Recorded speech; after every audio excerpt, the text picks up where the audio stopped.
What top is this? Nun Zion. Nun Zion Amud Aleph. We got up till Nun Zion Amud Aleph on the bottom. We didn't do a whole daf. We're about 4 daf behind the regular schedule. So we're up to Saka the Rispach. This is Nun Zion Amud Aleph, 3, 6, 8 lines from the bottom. And the Gemara spoke about the Sugya started. He went there because it's a creaking over there. That's how the Gemara started the Sugya. And it said,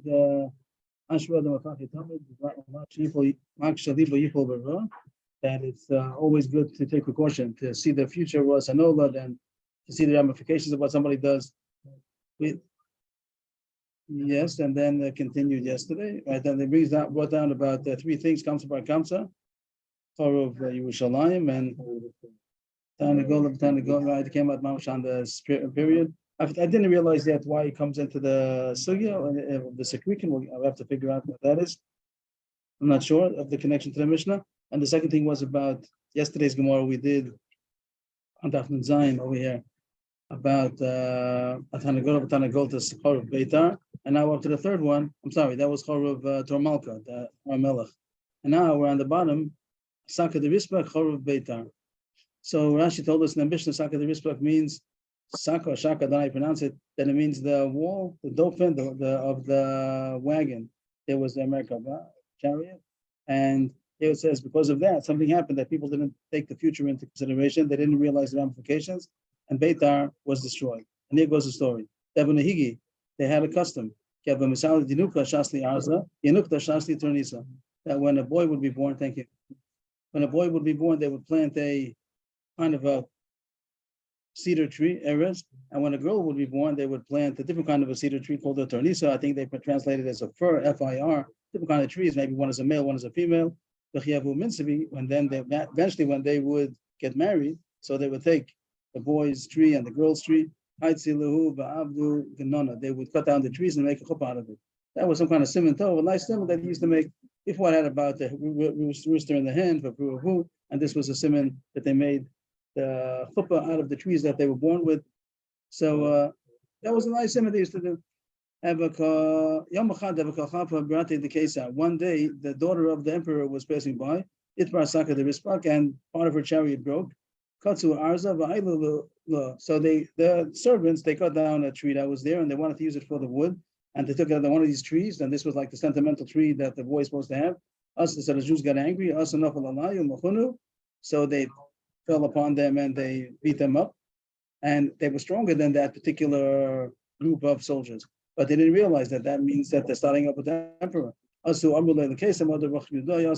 came to tell the emperor that the Jews rebelled, and that caused that the emperor should come and conquer the Jews. So the Gemara brought the 3 stories that you have to see the future. You have to think of the ramifications, even though right now, of course, they weren't allowed to steal and that, whatever. But think of the ramifications, even though right now you're stronger, but that has ramifications also. So this is all about Ruas and Nova. I think Gemara goes to talk about different things about Beitar.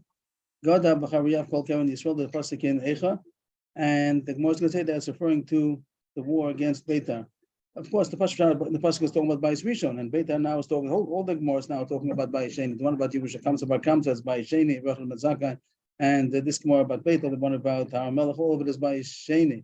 But the Gemara dashes Psukim about the Korban, also about Bayis Sheni, also, even though the pasuk was talking about Bayis Rishon. So it says in the pasuk, God B'chariyav Kol Keren Yisrael, Hashem in His anger He chopped down all of the horns of Yisrael. Horn of Yisrael is a sign of dignity and strength. But the Gemara dashes that Amr Rab Zera, Amr Rab Yavohu, Amr Rab Yochanan, Elu Shmonim Elef Karnei Milchama Shenichnasu Leprach Beitar B'Shar Shalachdua Hogu Ba'anashim Anashim Betaf. So the word Keren, even though the pasuk is talking about Keren Yisrael, the dignity of Yisrael, the horns of Yisrael, but the Gemara dashes the Keren Milchama means the different legions that also called Karnei Milchama. Rashi says that they come with a horn and they blow. That's like the bugle that they announce Milchama or whatever. So that was the legions that came against Israel. So Rashi says that the Karen is the Karen Milchama of the Goyim. So 80,000 Karnei Milchama entered Beitar when they captured it, when they conquered it, and they killed men, women, and children. That the blood of the blood of the people that were killed in Beitar, it fell into the Mediterranean. You think that it was close to it? No, it was so much blood that it went even far away. It was a mil away.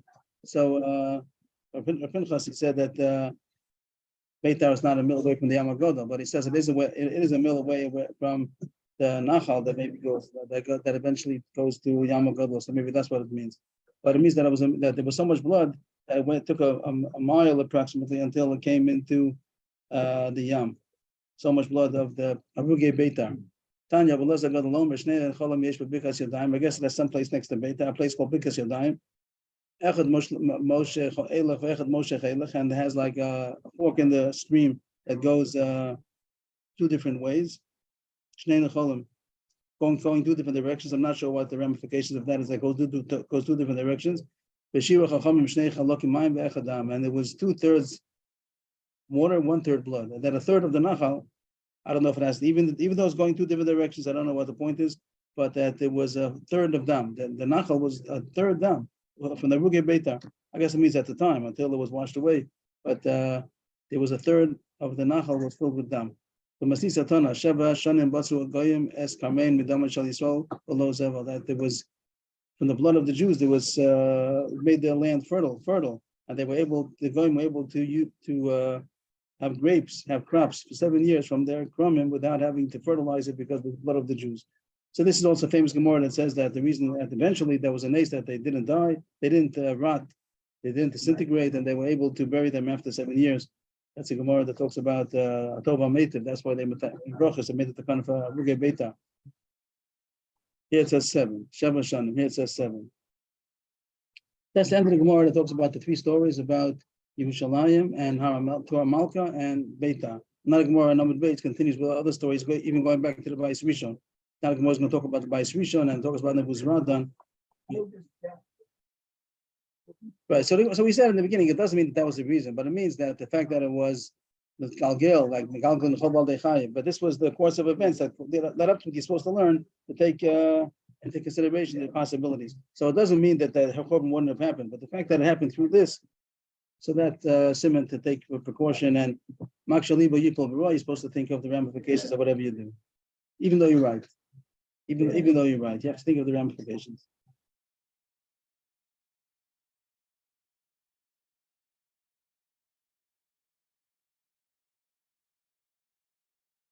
Amud Beis, Amr Rabbi Rabban Amr Rabbi Shua ben Karcha, Sachli Zach and Echad Mianchi Yerushalayim. So Rabbi Shua ben Karcha said that an old man from Yerushalayim told me the following: the Bikazu Harag Nebuzaradan. So Nebuzaradan is by the Bais Rishon. It's stuck in the Navi. Malachim Yirmiyah talks about Nebuzaradan. He was the general under Nebuchadnezzar, and Nebuzaradan Maftabachim, like the chief executioner. So in a certain Bika, it doesn't say where the Bika is. I'm not sure, but maybe it means in Yerushalayim because it says Anshe Yerushalayim. So someplace around Yerushalayim there was a certain field, the valley, that was rather than killed over there, Messiah, V'achas Esrei Ribo, 210 times 10,000. That's 2,110,000. Yerushalayim Harak Tishim V'Arba Ribo, and in Yerushalayim he killed 940,000. 11 achas. So 11 achas means one boulder, one stone, in one place. The Gemara is going to say huge numbers. The Gemara is going to say astronomical numbers coming up, and I think, and the question is if it's to be taken literal. The numbers are going to be so big that it's impossible to take literal. The Am Yisrael wasn't so big according to the shot. So it could be the camera, Gemara please, maybe. Please turn it on the camera. Thank you. I'm sorry that I didn't know that. Thank you. So we're on Nun Zayin with base towards the top. And it says that there was Radam killed in a certain place near Yerushalayim, 2,110,000, and in Yerushalayim, 940,000. There was so much blood until it reached the blood of Zechariah. The Gemara is going to talk about the story of Zechariah. Zechariah, Rashi points out on the top line, Zechariah ben Yoyada Cohen, and he was the one who put Yoash into power. That Atalia had killed all her grandchildren in order to take over the Malchus, and Yoyada the Cohen Gadol had saved one of the king's children, Yoash, and he raised him in the base of Mikdash in secrecy until he was 7 years old. And then he brought him out, and they killed Queen Atalia. And eventually, and Yoash was good as long as Yoyada was alive. And then it says in Divrei Hayom that eventually, after Yoyada had died, they had a son Zechariah. So Zechariah was giving them Musaf for whatever they were doing wrong, and they had killed him. They killed Zechariah. This is not Nabi Zechariah. This is Zechariah ben Yoyada. And Zechariah ben Yoyada was killed. And the pasuk says that Yoash didn't remember the good that his father had done. He didn't remember that his father. He chose not to remember that Zechariah's father was the one who had saved his life and put him into office and made him a king. And he killed his son because he was giving him Musa. What? As long as Yoyada was alive, Kol Yemei, whatever that, as long as Yoyada was alive. But then at the end he went bad because of this was the point. It says flattery, and the Basil Shram brings down the drash over there that they said that he's God because of the Mikdash. The pasuk doesn't say that. I think that's a different song. So here it says that Zechariah's blood from the time that he was killed until this time of the Radan still did not get absorbed into the ground, and it was still bubbling, foaming, and that was what the Radan came and he saw. And it doesn't say in the pasuk, but the more is saying what they're saying this episode, and the blood of Zechariah was still bubbling. The pasuk says that the blood touched the blood. So it's not the pasuk of the pasuk, of course, but he said that's what it's referring to, that the blood touched the blood. The blood of the Arugim in Yerushalayim touched the blood of Zechariah that was still uncovered. Mechbusa made a cheshbon. There's about 170 years from the time that Zechariah was killed until the Korban, about 170 years. Yeah, it wasn't natural at all. Even for one day, it wouldn't be natural. But that is so miraculous that it's 170 years at least. The Solek. It was rather than saw the blood of Zechariah that was bubbling, foaming. Amar, my high, what is this? They never saw such a thing. It's just the blood of the carbonis. The people didn't want to say what it was. They knew what it was. They said it's the blood of the carbonis that had spilled. I see Dami below Idmu. He brought other bloods that have animals and it didn't compare. He saw that it wasn't. This is not animal blood. If you tell me good, if not, I'm going to comb your flesh with iron combs. It means it's going to torture them if they don't admit to what really happened. My name. So they said, what should we tell you? Like, what can we do? We'll tell you. There was a prophet amongst us that was rebuking us about spiritual matters. And we killed him. I mean, that wasn't these people themselves. It was 170 years year earlier. But it means Am Yisrael that killed the Navi who was rebuking them. It's many years that his blood has not yet rested. He was the son of Yoyada Cohen. Right. Let's get it back to size. Okay, I'm sorry that is pretty small. So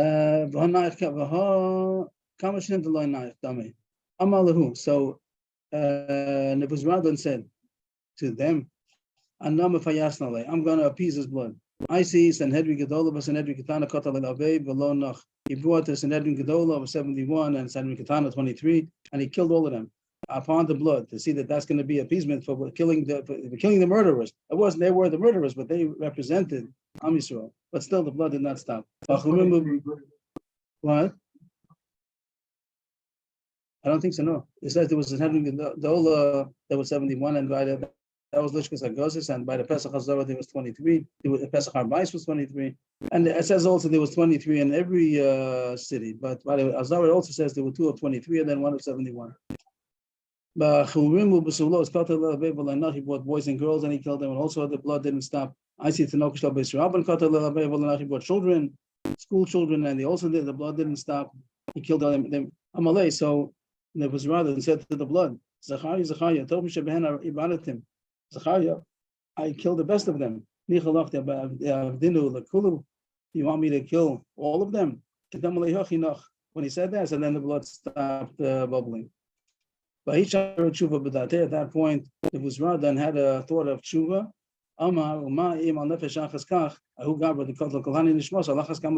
If for one person there was such a revenge that all these people deserve to be killed because of the one person that was killed, Zechariah, so I that killed so many people, that I'm going to be punished and I'm held responsible for all that.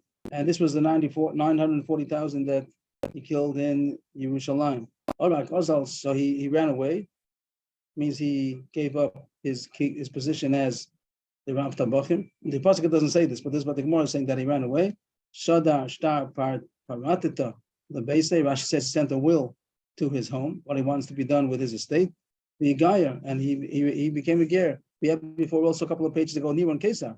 That was in the Vaishen, he became a ger, and Reb Meir came out of him. Here it says that it was Radon was Megayer.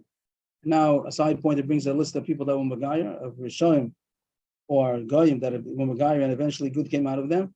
Tana, Naman Ger Toshav. Naman, that's the pasuk where it says Perish, that he was a Ger Toshav. Ger Toshav means he stopped doing Avodah Zarah. That was the story that he came and Elisha healed him from his saras, and he stopped doing Avodah Zarah. Over there it says he only has to bow down the base Rimon. He had no choice, he had to bow down.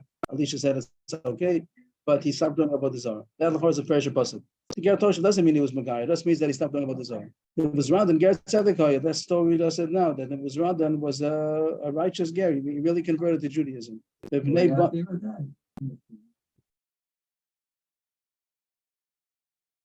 don't know what to say. What we're going to say that he did Shuvah and a regular person, even if he does Avera, he's still held responsible for what he did. You say that a Ger Tzedek is Kikadosh, that he's not punishable for what he did as a guy. I don't know. I don't know what to say. He says he's a ger. That it does say he's acceptable as a ger, and the question is only is he responsible for what he did as a goy? And I said the possibility. I don't know. I don't know. All I know is that Surah Tamim Polo, that Hashem does everything perfect. So whatever it is, is perfect.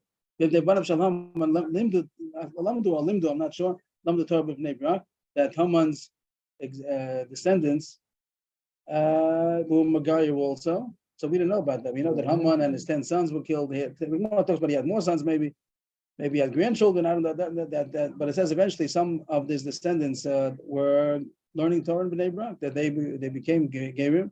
So he had some descendants. So they're Amalek. But Amalek, he also could be Megayer. Even though it says Timchazech Amalek, but it doesn't say if they're Megayer. I think there's no din to kill them. If Neban of Shel Sisra Limdu, here's for sure Limdu Tinokus B'Yerushalayim. They were Melamdi Tinokus in Yerushalayim, the descendants of Sisra. Sisra is in the times of Dvorah. That says in the in Sefer Shoftim. So he was a general that fought against Am Yisrael, and some of his descendants. He was killed by Yael. Yael killed Sisra, but he had some descendants that were Megayer, and they were Melamdi Tinokus in Yerushalayim. One of Shel Sancheriv lived the Torah Be'Rabim. Maninu Shmai V'Avtalion. Shmai V'Avtalion, the great Tanam, they were Rebbeim of Hashamai and Hillel. So they taught Torah Be'Rabim, and they were the descendants of Sancheriv. Sancheriv, the king of Ashur. The Gemara here is out of order. Who are they? Mihaim, Shmai V'Avtalion. Shmai V'Avtalion were the descendants of Sancheriv. They were. That's the Gemara says they were Bnei Gerim. That's the famous story that a Kohen Gadol said. He saw that people Mechabed Shmai V'Avtalion more than they were Mechabed him. So he said, "Bo Shalom, Yarak Yuma, Bnei." I've got the word over there, like Bnei Gerim, and they said that Bnei Gerim that do Ma'aser Aaron, but you are Bnei Aaron that's not doing Ma'aser Aaron. So they were Gerim. Shmai V'Avtalion were Bnei Gerim. That's like a side point. These two lines were a side point, but other people that did that were Megayer. We said here that the Guzradan was Megayer. Back to the point about all the people that were killed. We're going back to the point. That was a side point that he was Megayer. But back to the point of how many people were killed. It's a story about the Guzradan's blood. So it Pasuk says someplace that I put the blood on the smooth stone that it shouldn't be covered up. It means that when the blood gets absorbed, so then like Kilo, the matter is forgotten about, and it's not a good thing that the blood shouldn't cover up the murdered blood. So the fact that Zechariah's blood was not covered up, Hashem said, I'm going to put it onto a smooth stone that is not going to be covered up. And Hashem didn't let the blood of Zechariah to be absorbed, and the sin should not be forgotten until it was avenged. It says in the Pasuk, Kol Yaakov Yidam Yidei Yisrael. So the Pasuk is that the voice is, okay, of course, the Pasuk is that Yitzchak recognized the voice of Yaakov, and he said it's strange that his voice is like Yaakov, but his hands feel like Esau. But the Gemara says, that it's going to talk. So the Pasuk of course is talking about the Kol Yaakov is a good thing. Kol Yaakov, like the Gemara talks about Tefillah. We'll see it Rash coming up soon. But here the Gemara is taking it. The Kol Yaakov, Rashi says, means the voice of Yaakov crying out from sorrows, that he's being tortured, and therefore he's crying out. So what is it called Kol Yaakov? So it's Kol. That's two. And Yadayim the Esau Kol Ze Adrianus Kesar Shahorag Balazan Yishal Mitzrayim Shishim Ribo Keflam Kyosim Mitzrayim. So that's the question of the gears over here, but the way we have it is Hadrian, Hadrian killed in Alexandria of Mitzrayim 1,200,000 Jews. 600,000 plus 600,000, which means double of Yotzei Mitzrayim. So that's the Kol Yaakov that's crying out from all of the killings that Adrianus did against the Jews. Kol Yaakov, it says again the word Kol 2 times. The Aspasionis case, and we had Aspasionis before. That was the story of Avrohom and Zakkai, and he was called to be the emperor, and then he sent Titus. But here it says that he himself, so he killed in Beitar. Before we spoke about Beitar, and here it says that he killed. Over there, I spoke about that there was a third blood or went to mill until it went to the Yam. Here it says that he killed 400 times 10,000. 400 times 10,000 is 4 million. Some say Arba Salafim Ribo. 4,000 times 10,000, which is not so much. Is that so much? 410 million? Is that possible?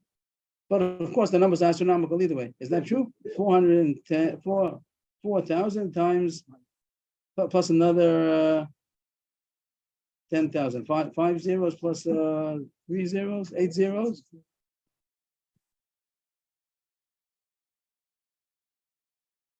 Yeah. Okay, if I made a mistake. Yeah, 410 million. So the numbers, of course, are astronomical. I think not to take it literally. This is something that the numbers here more is hinting to. But he killed all of these people in Beitar.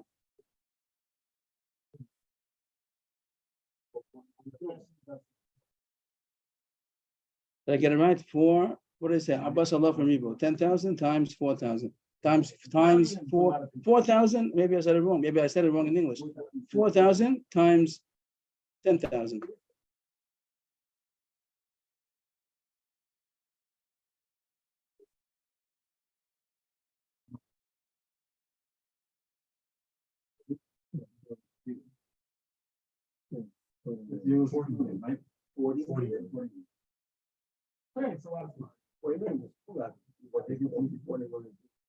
So I think that it's not to be taken literally, but the point is how many people were killed by Aspasionis.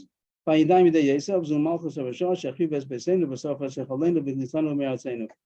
Esav, this is taking that Esav had killed. Both according to this Gemara, all three. Kol Yaakov is talking about the voice of Yaakov that's screaming out from pain, and Yidayim the Esav is Esav that's killing. So all of them are saying the same direction, that the Goyim are killing the Jews. And it talks about Alexandria Shal Mitzrayim and Beitar, and then about Beis Mikdash being destroyed by Esav, by Titus, that destroyed our Beis Hamikdash and burned our Heichal and exiled us from our land. Parentheses about the drush of Kol Yaakov. Kol Yaakov. The rest of the Gemara now, a couple of lines, is going to be a side point, not to what we're talking about, all the tzaras. Kol Yaakov. There's no tefillah that helps that doesn't have the children of Yaakov, which l'chor means that even when the Goyim daven, it's only going to help if there's some kind of tefillah of the children of Yaakov included. That means that they can't be successful if it's just Goyish.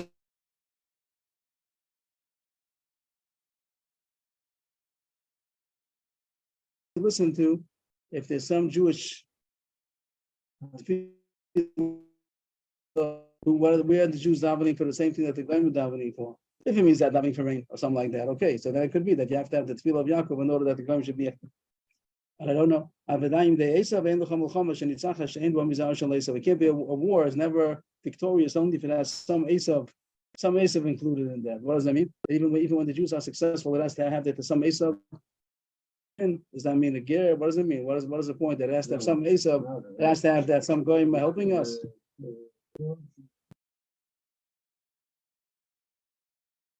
Again, we're talking about there's no war that's successful. How about when the Jews win a war?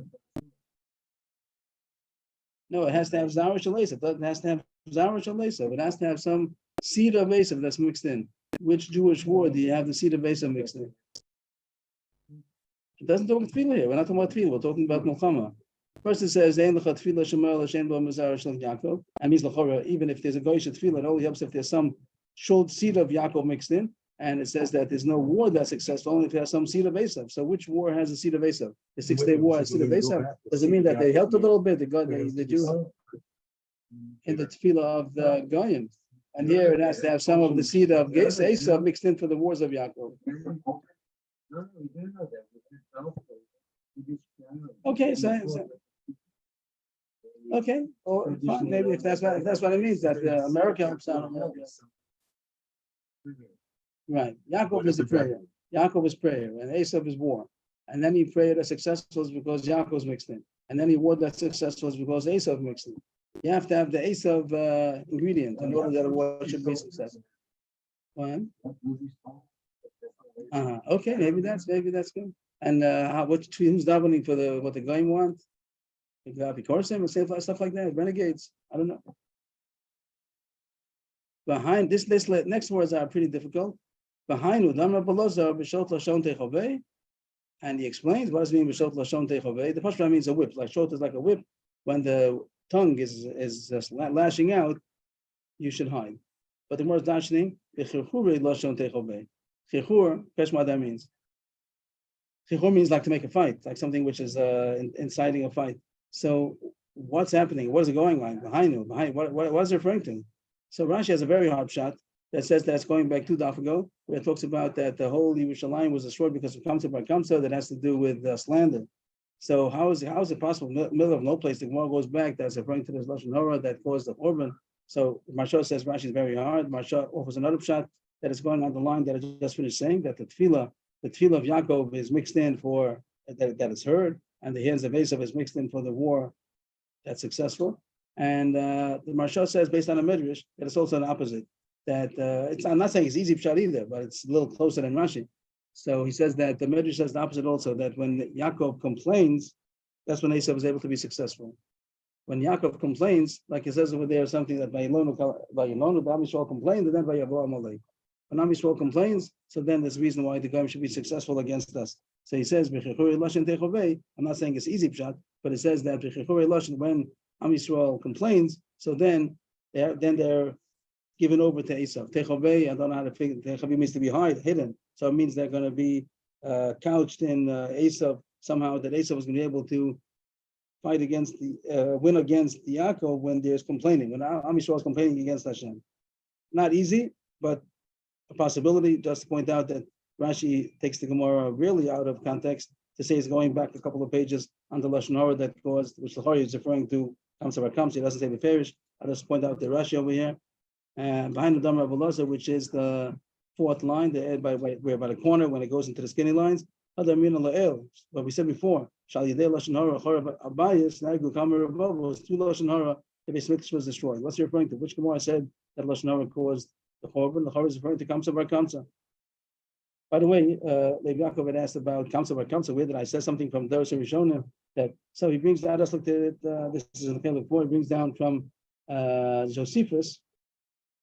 Josephus wrote history of that. So he says over there about Kamsas ben Kamsas. So this Kamsa, and there was Bar Kamsa. Bar Kamsa, they say, was Kamsas Bar Kamsa. Means he calls him Kamsas, but the son of Kamsas. And he says he was part of the League of Agrippa, which was the Rishon over there. So he has a source from Josephus that Bar Kamsa was, besides Al Gemara, it talks about that he slandered all of Israel. So there is a source from Josephus maybe.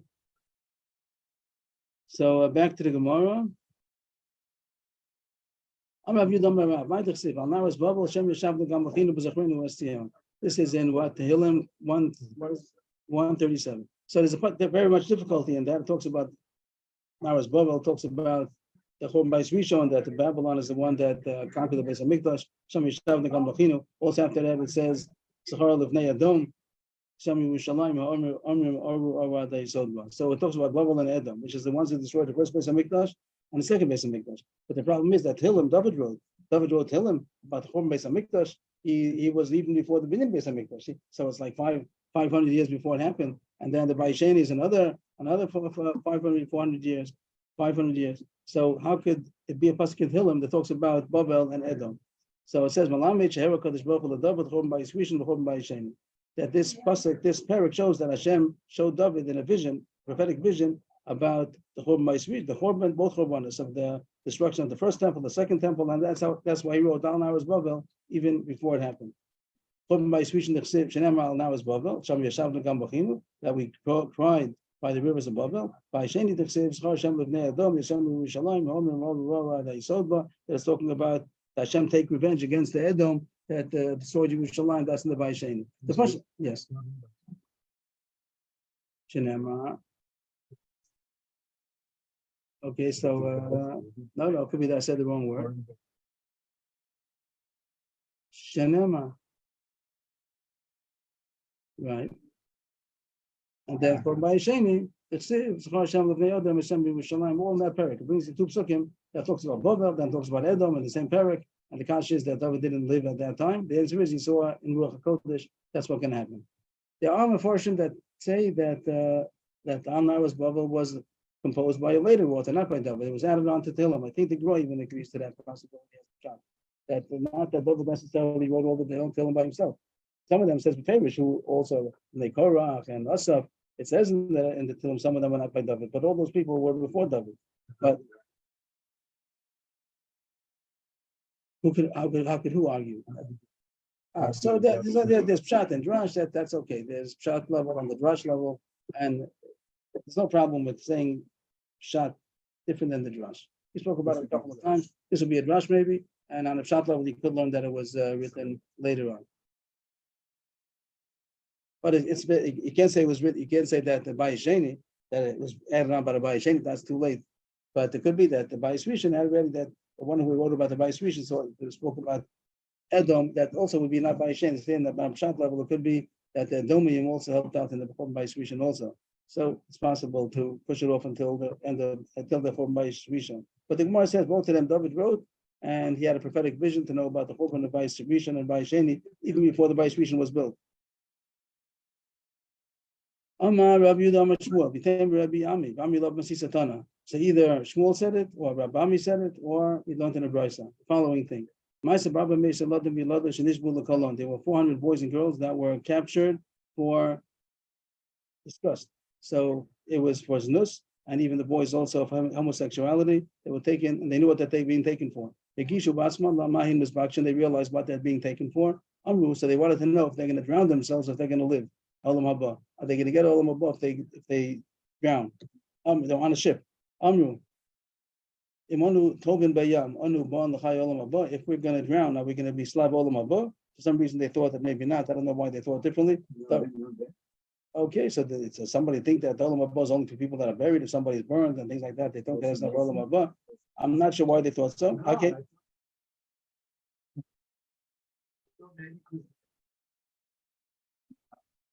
So that is not going to answer. The answer is not going to talk about that. So if it seems the question was only the fact that they were going to drown, let's see the answer. So so they were all kids, but the oldest kid, he said he knew something. He said a drash. Interesting that he was saying a drash, not a pshat.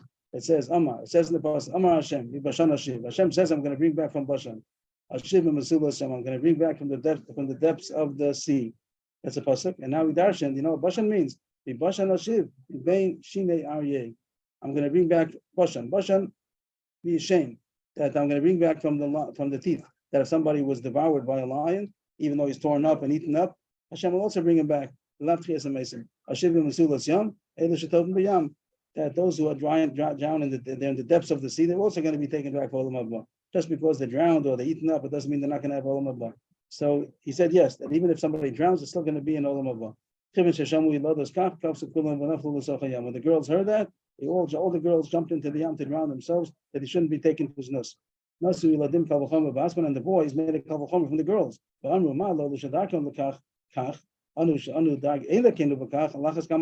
girls, it's more normal, so to speak. It's more for a girl to be taken for znus than a boy to be taken for homosexuality. So we surely have reason to kill ourselves, and therefore they also kill themselves. They also jumped into the yam, so all 400 boys and girls all killed themselves in order not to be taken for this disgust. That's why it says the pasuk that we kill ourselves constantly for you, Hashem. We're considered sheep taken to the slaughter. So the fact that they killed so many people, some of them killed themselves, that's called we kill ourselves for you, Hashem. The rest of the Gemara goes now on a side drush, other drushes about this pasuk. What is it referred to that we constantly kill ourselves for Hashem? So the first one was the story referring to the 400 boys and girls. What? Mem Dalet what? Rav Yehuda Amar, more pshatim that the pasuk is referring to. This is about the woman and her 7 children. It doesn't say the name Chana over here. Everybody knows that it's referring to Chana v'Shiva Bana. Here it doesn't say. There's a woman and seven sons. Asiu Lakam, and the Goyim were trying to force them to do Avodah Zarah. Asiu Lakam Olakameh. So the story is going to go like everybody knows that they're going to tell them to do Avodah Zarah. Each one's going to say no. They're going to bring a pasuk that says that they were loyal to Hashem. Also, Asiu Lakameh, the case that they brought the oldest one, the first one, in front of the emperor, the Caesar. Amulei Flach Avodah Zarah. They said, serve Avodah Zarah. There was an Avodah Zarah over there, bow down. Amalahu, Kasav Torah, Anochi Hashem Olakecha. He said, no. It says in the Torah, Hashem, I am Hashem, your God. I'm not bowing down to Avodah Zarah. They took him out and they killed him.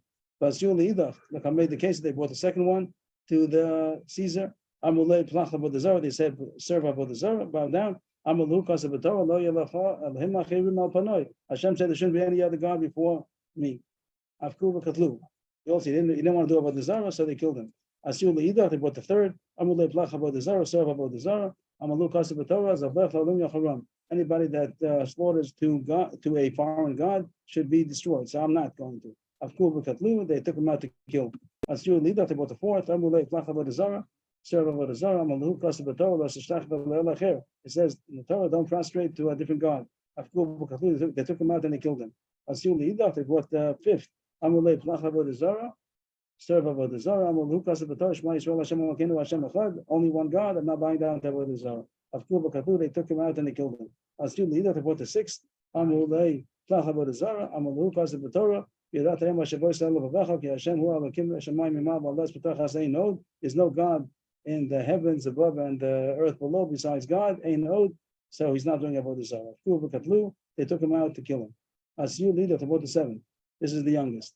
Amulei Plach Avodah Zarah. Do Avodah Zarah. You also had a pasuk Amalahu Kasav Torah Hashem Amarta Hashem Emircha Ayom. It says that Hashem you have revered Amarta and Hashem has revered you. And some say it means a chativa, like some kind of a unit that Hashem is our only unit. We're unique. Hashem, you made Hashem unique, and Hashem makes you unique. No others. We swore to Hashem that we're not going to pass him up any other God. He's not going to pass us up any other nation either. We're unique to him, and he's unique to us. So he's not doing Avodah Zarah.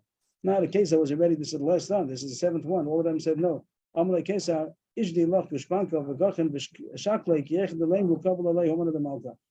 throw down my ring, my seal, my signet. I would throw it down as if to say like he dropped it, and bend down and pick it up.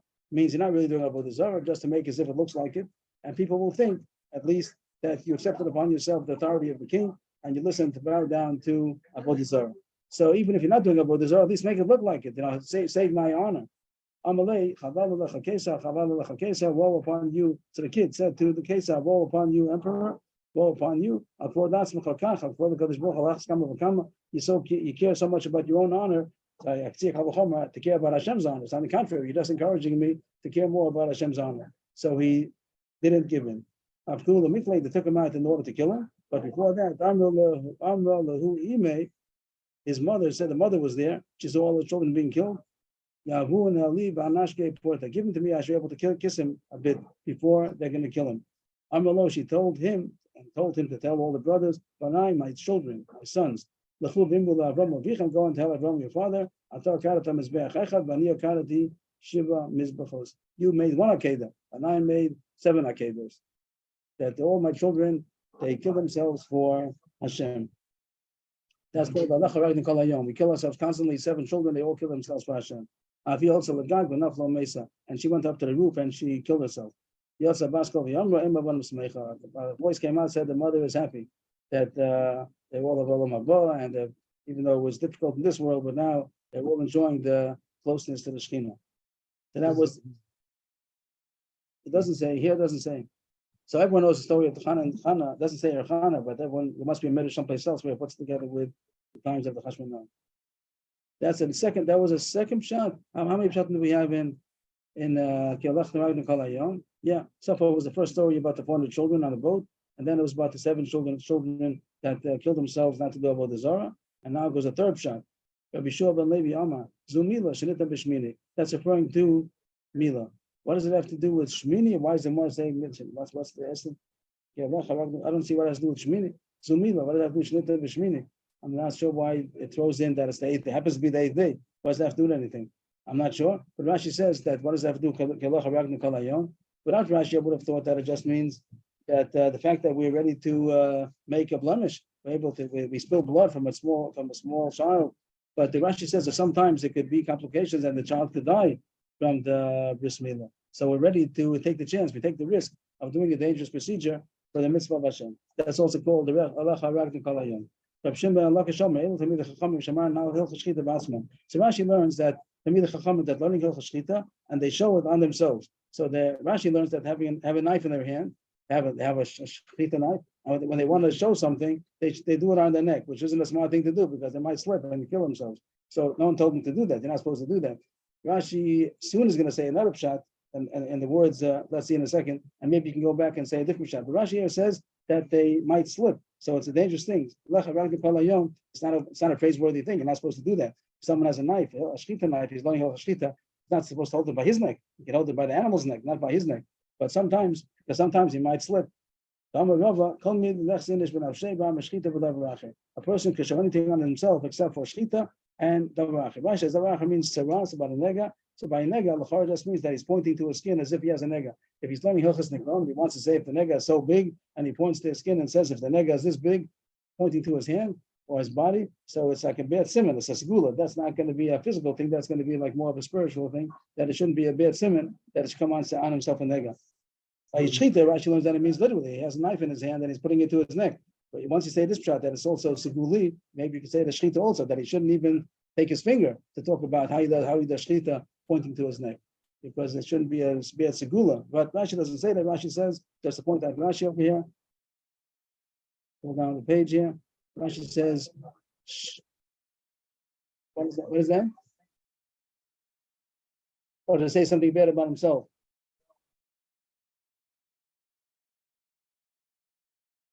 Right. So if it's about somebody else, maybe, but the person who he wants to kill. But if it's about himself, he shouldn't say about himself. He shouldn't talk about something bad happening or showing something. So again, that's my own shot. Rashi says it by tzaras. Here's Rashi. So davar acher, the last Rashi, tzaras umaros negon. If he shows it on himself, even though he's not doing anything, no tzaras over there. He's not taking any kind of tzaras that's putting on himself. But if he refers to himself or points it to himself about tzaras, then it becomes in danger that it's going to come on him. By shchita, Rashi on Rashi before, he doesn't say that maybe it's going to go into his neck, means he actually has a knife in his hand. So once you say the second one, you might say the first one also means siguli, that it's not a literal knife that he has in his hand. So the way the Gemara says is that sometimes this is not a praiseworthy thing. This is a mistake. You're not supposed to do it. Rabbi said you're not supposed to. But the Gemara does say that's included in a Rag Nikolayom, that Am Yisrael sometimes dies because of the mitzvahs that they're talking about, the learning, and it might happen a bad thing because of them. Here it is, this pasuk. And that is, hey, you have it right here. Where's that? Right, but they didn't have to. Nobody told them to. No one told them to do this mitzvah. It's not a mitzvah to hold the shchita knife to his neck, and there's no mitzvah to point to himself. Where's the pasuk here?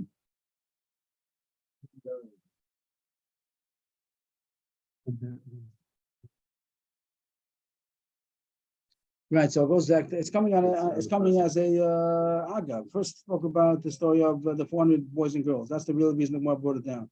Then it said another thing you could be referring to is the seven sons, right? And then a third shot is Rabbi Yeshua ben Korcha about Mila, and then Hashem ben Lakish about Tamid Chachamim that show shchita and tzaras, show shchita on themselves.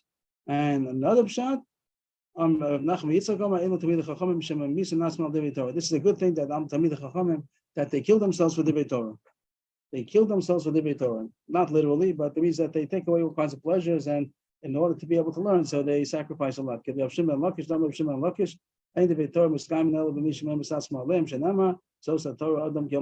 That Torah only remains by somebody who kills himself on it. That means that he takes away pleasures and he's willing to undergo difficulty in order to learn Torah. So that's called that he kills himself. So that we, Am Yisrael, we kill ourselves for you, Hashem, that we give up all kinds of pleasures in order to be able to learn Torah.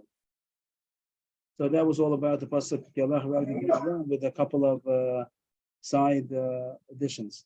On the bottom line, Amar Rabba Rabba Chana Rabbi Yochanan. Abam saw back to Beitar. Abam saw.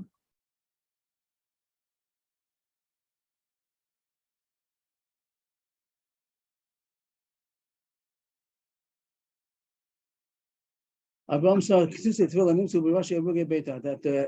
the people of Beitar, they were wearing tefillin, and then when they were killed, they still had the tefillin on their heads. We said before the number of people that were killed, and they found 40 saw of batim of tefillin. The ktsitsa, the bias is called the ktsitsa. Rabbi Shmuel Lama Shlosh Kupa Shalabam saw not 40 saw, but 3 boxes. Each one was the size of 40 saw. Means three times the amount. 40 saw times 3.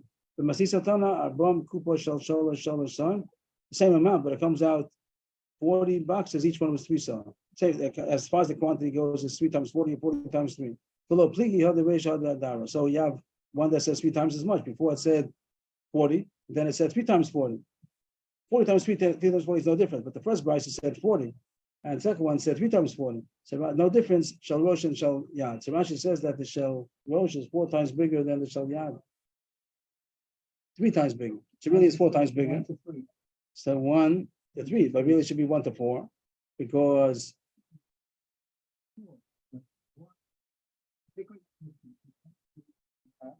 that's equal to 1 bias.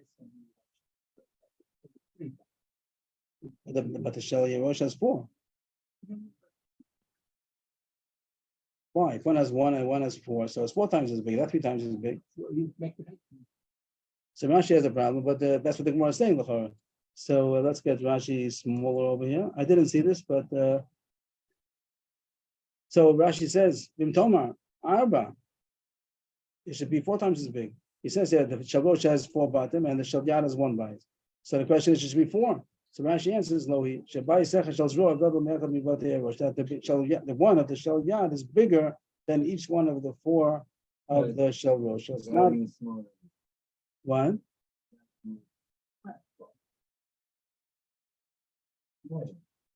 Our Shal Yad and Shal Rosh are the same size. When we make a Shal Yad and Shal Rosh, the Shal Yad happens to have all 4 parshas. It's one klap, but it's all 4 parshas. As far as the writing, it's the same amount of writing in the Shal Yad and Shal Rosh. Here it's in 1 parchment, 1 compartment, and in the Shal Rosh it's 4 parchments, 4 compartments, but it's the same amount of writing. So here he says, can't call Arba parshas b'bayis sechad of Shal Rosh parsha achas b'bayis sechad. ומכמוכם, תפוש על ראש, בתור שצריך לחלק הבטן ולהיות רבע ביניהם, וכבואן על משה ואחד, תצריך המשה ולהיות רחב, ויעל אחד 3 שבע. So he says, as far as the writing goes, same amount of writing. But he have 4 compartments, he have 1 compartment. But if you add it all up, the Shal Rosh is 3 times bigger than the Shal Yad. We don't make our tefillin like that. We make our tefillin, the Shal Rosh is the same size. But they used to make the Shal Rosh 3 times bigger than the Shal Yad. Good? That they all the ancient on the Could be very small. Then said that, but now it says that the Shal Rosh is 3 times as bigger than the Shal Yad. But both of them are very small, and the Shal Yad is even more tiny. That it's a third of the size of a Shal Rosh. But the point of the Gemara is to say that so many people were killed by Beitar, and they found 40 or 3 times 40 boxes worth of tefillin of the people that were killed in Beitar. Amr Avasi, Abba Kavin Moach, Nimso Alev Nachas. There was 44 kav. A kav is the volume of 24 eggs. Is that true?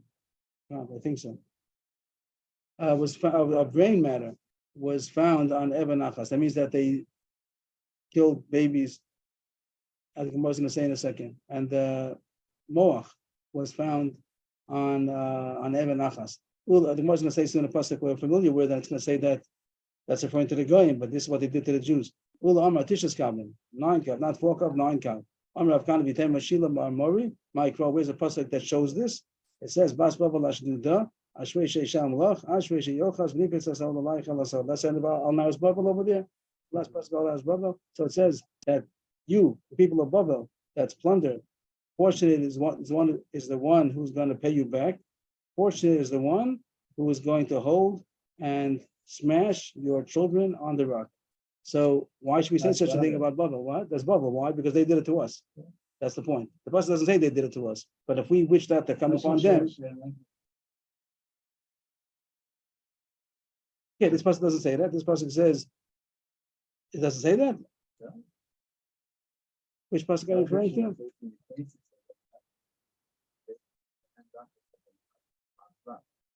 Does it say that? Everybody has that. Where do I have the psukim here? Not finding it.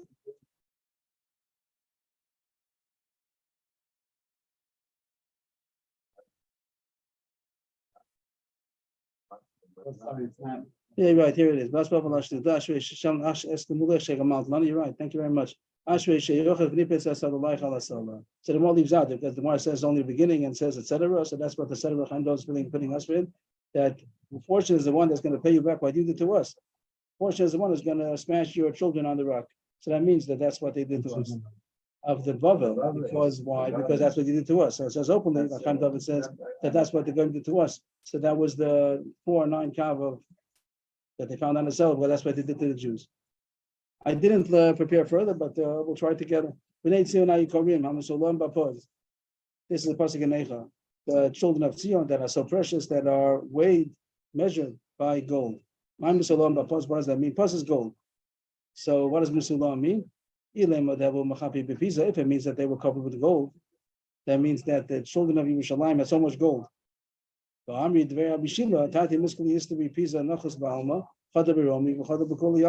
Romans had much more gold than everybody else. It says that there were 2 measures. Stevie is a kind of a coin, but Stella. But what? Star? Stevie is a star? Sella, slime. Sella.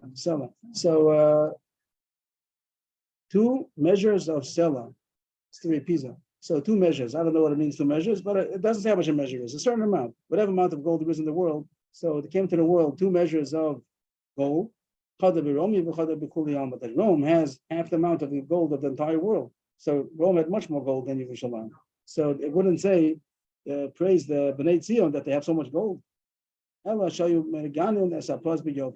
point is that they were Musulam Bapaz, that they were so beautiful that they would shame the gold. That gold was considered shameful next to their beauty. When you want to say something is so beautiful, so you say it's beautiful as gold. But they were so much more beautiful that it wasn't even a comparison. Originally,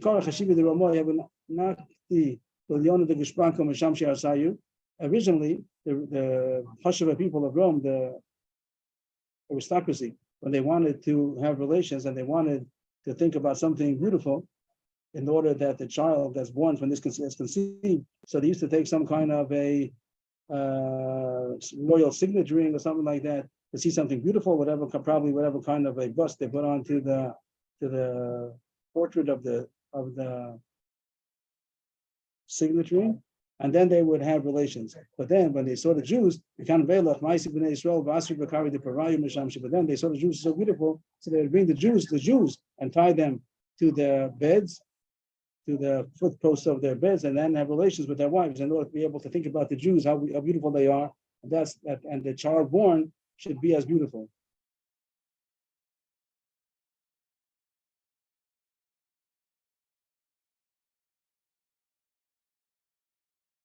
First wide line, middle line.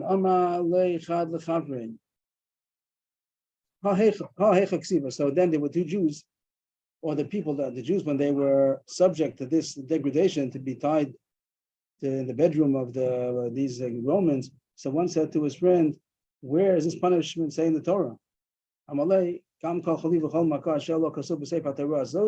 that it says in the pasuk all kinds of techocha, all kinds of bad things that are going to happen. Then it says also what it doesn't say in the Torah is also going to be on you. So it says that it doesn't say openly in the Torah, but it says in the pasuk with a hint that even worse things, even that it doesn't say over here.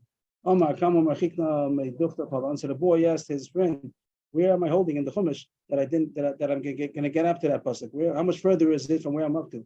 Only a little bit. Page and a half. If I would have gotten there, I wouldn't have had to ask you. I would have figured out myself that it's included. What? I don't know. Why is it important to say he would have figured it out himself? It's one. But it says wherever it's not written, so it doesn't mean dafka this thing, but it means things are not written in the Torah and it's also included. My eye is I think the word something about disgusting means that I'm crying about tzaros, then more than all of the nosiri, all the other people of my city. So I'm not sure what that's referring to. Let's see what the Gemara is going to say what it's referring to.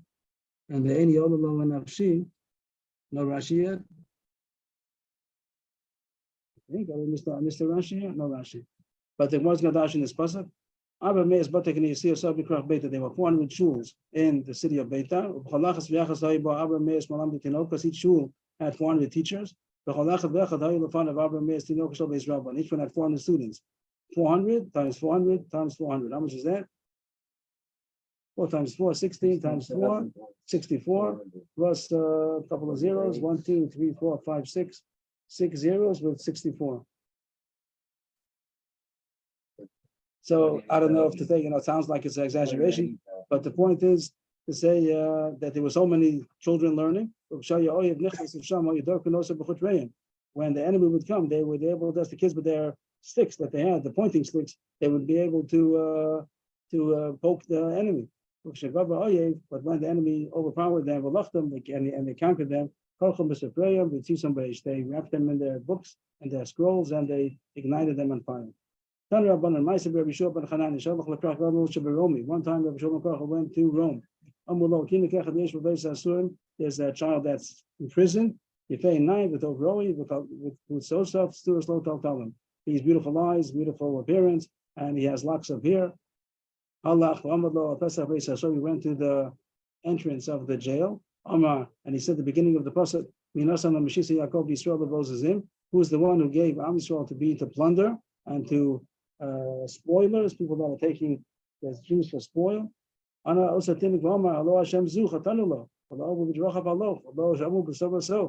ended off the pasuk. The child knew the pasuk, and he said the end of the pasuk, and he said Hashem is the one, because we sinned to him and we didn't go in his ways and we didn't listen to his Torah. That's the reason why Am Yisrael is taken to plunder, because they don't listen to the Torah.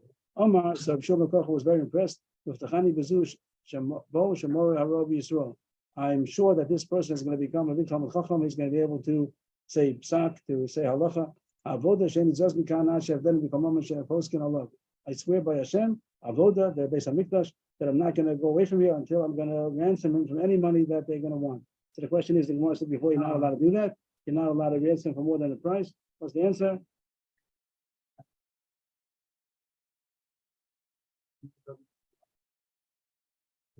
So it's not here, but Taisvis. So here's Taisvis. Ki ika sakanas tefashas poidin shuvuy in Yosel they can make the name Berka Shalei Kabi Mocha Asmo is one of Kolski Nachadi Ketala Inami Misham the Mufsa Bechachmaya. So Taisvis secondary says what the Rabbam says, that if he's so outstanding in Torah, maybe that's an exception, even though he still was only a child, but he's going to eventually be. The first Taisvis says big chiddush, but I said before that when there's a sakanas tefashas, if it's captive, so only when there's no danger to his life. But it's danger to his life, maybe allowed to also ransom even for more. That's a big chiddush. I don't know what Allah. I didn't know this Taisvis, that maybe when the captive is in danger of his life, maybe allowed to capture him for more than his value. It doesn't sound like that in the Gemara. It doesn't sound like that too much in the Gemara. That the point is sekanos tefashos doesn't say that, but Taisvis does say a heter, a chiddush, that it's mutter to ransom for more than the value if it's for danger of his life. Umanu, who is this person? Who is this child? Rabbi Shmuel ben Elisha. That was the child that eventually grew up to be Rabbi Shmuel ben Elisha. This we know from the Slichas. It says the whole story in the Slichas. It was a story by the son and daughter of Rabbi Shmuel ben Elisha, who was a Kohen Gadol, that they were captured to 2 different masters. Eventually, the 2 masters got together. The one who had owned the son said, I have a servant who is there's no one so beautiful in the whole world. He said his maidservant is as beautiful. No one is beautiful in the world. Very beautiful people. Amru. So they said, let's have the offspring from them. Let's marry them to each other and divide the offspring. They put them into a room. They didn't know who they were. They didn't know each other. They sat at 2 different corners of the room. So he said, the man, the boy said, that I'm descendant of Kohen Gedolim, I'm going to marry a maidservant. I'm the daughter of Kohen Gedolim, I should marry an Eved. They cried the whole night. They didn't want to have relations. In the morning, they recognized each other. They fell on each other and crying, and until they died. Yirmiyah is referring to them in the eulogy that he says, that on these I'm crying, my eyes fall tears about this story that they were taken for such a disgust. Amr Shlakish. It was a story by a woman, Safnas Bas Peniel. Her name was Safnas Bas Peniel. Why is she called that? Safnas, I call Safnas Yofia. That's Lashon of looking. Everybody look how beautiful she is. Bas Peniel, Bitush Lakohen Gadol, Sheshim Mesh Lefnai V'Lefnei. She was the daughter of the Kohen Gadol who served in the innermost chamber in the Kodesh HaKadoshim. Shenesal Bashavoi Kol Alayla, that a captor had taken advantage of her, molested her the whole night. In the morning, he put on her 7 cloaks. He took her out to sell her to the slave market. A man that was very disgusted, very ugly, came. You want to see her beauty in order to buy her. So the man himself called him an empty man. If you want to take her, buy, because I'm telling you, there's no one as beautiful as her in the whole world.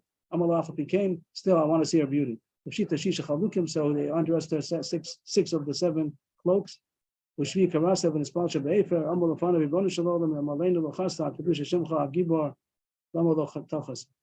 then she tore off the seventh one, and she wallowed in the dust. And she said before Hashem, she was crying, saying that if you don't have Rahmanas upon us, have at least Rahmanas on your holy name. That's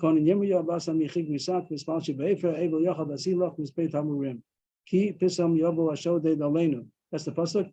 My nation, your sackcloth and wallow in the dust. Make for yourself a private, an individual mourning, a bitter eulogy, because suddenly the plunderer came upon us. So upon us, the one makes deduction of the word us, aleinu. Alecha lo nemar, ela aleinu. Kivayachal alai v'alecha. That not only on you, on us, that Hashem seems to speaking, that Hashem says is upon me also. Alai v'alecha. Not only on you, but upon us, that Hashem is also, his name is disgraced by the disgrace of Am Yisrael. Amar Rav Yehuda, Amar Rav, Ma'idich said, Yashku,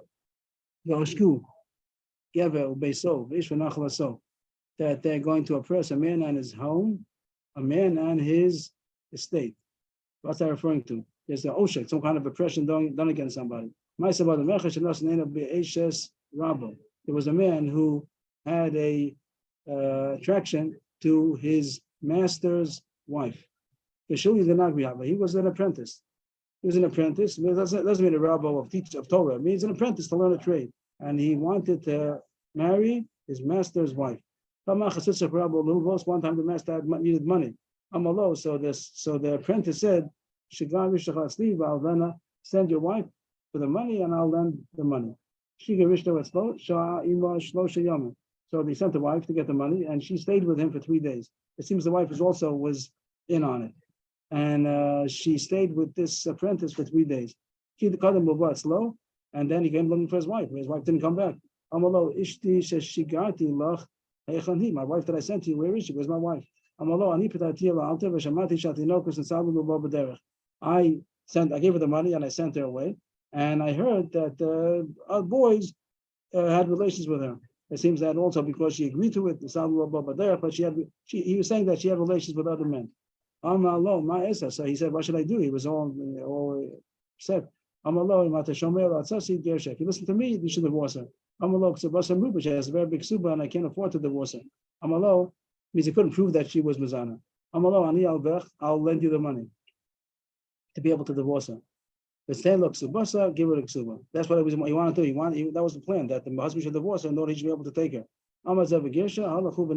So the husband divorced her, and then this man the apprentice, he married her. And that was, the wife was in the same scheme as this apprentice. Then it came time to pay the loan, and he wasn't able to pay him. Come and pay, work for me to pay back the loan. The man, the apprentice, with the man's ex-wife, was sitting and eating and drinking, and he was the one serving them. They did such a trade to him. The most notions and his tears were coming out of his eyes into their cups. The Gzar Din of the Churban was at that time when such evil was done. Some say a different issue that was also the cause of the Churban. Literally means 2 wicks in 1 lamp.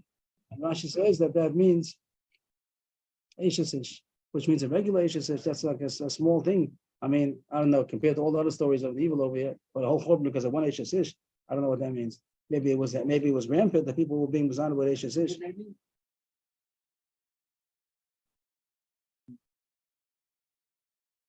Other people also doing Eishesish. Those are the stories of the Churban, and Hashem should help us to Yizoch to the Gula Shlema. Bottom of the page.